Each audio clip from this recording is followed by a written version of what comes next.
Hi there, Rabbi. I hear that you recently received a compliment. Yes, I am thrilled with someone accused me because of it was either because of a podcast or because of the YouTube. Someone accused me of being a dreamer because the comment said there could never be peace with Israel and Palestine. There can't be peace between Arabs and Jews. There could never be any peace. And I'm just a dreamer. And Joe, I'm thrilled with being called a dreamer.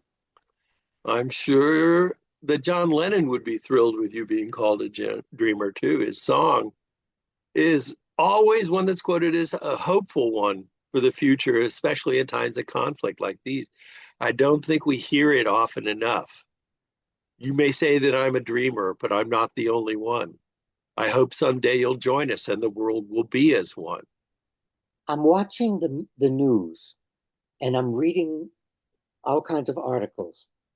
And the latest discussion or fight is about the media.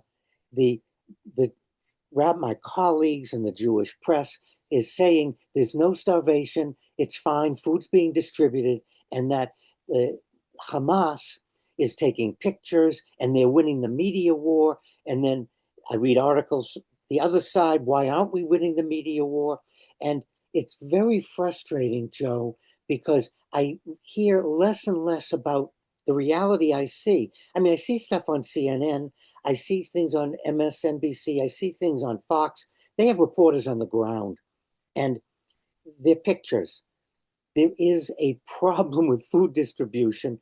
People are starving, people are dying. Whether the figures are inflated or not is irrelevant. So let's just say that half the number of people, it's half the number that the Hamas press is promoting. That's still incredible. If we cut it up by three quarters, it's still too many people. And the absurdity that I keep reading is not how to solve the problem, not how other Arab countries can step in and stop it. People are dying. It's not going to lead to peace. And I'm thrilled that I'm dreaming that we can solve this if we look at what's going on and adjoining countries join in this process of saying we have to stop it now. But to make it into a media war isn't helping.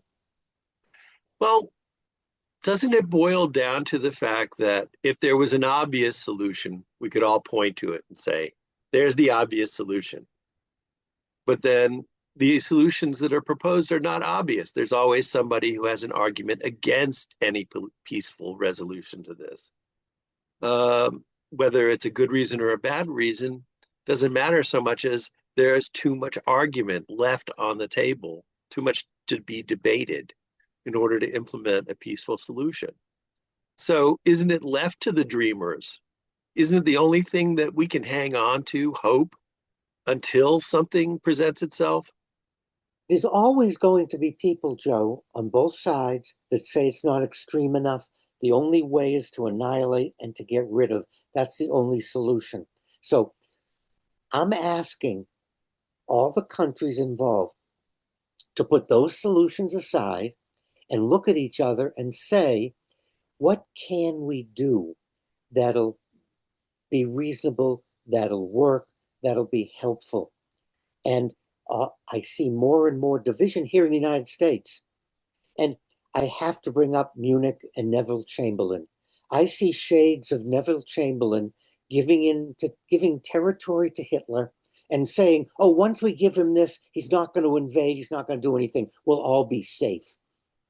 And that kind of appeasement I see coming again in a number of different places. It hasn't worked. It won't work. It'll lead to something far worse. So we have to get away from any form of seceding territory and look at people, individuals, and say, what can we do? And we have to get away from this media war, Joe, accusing each side of inflating what's going on, misdirecting us.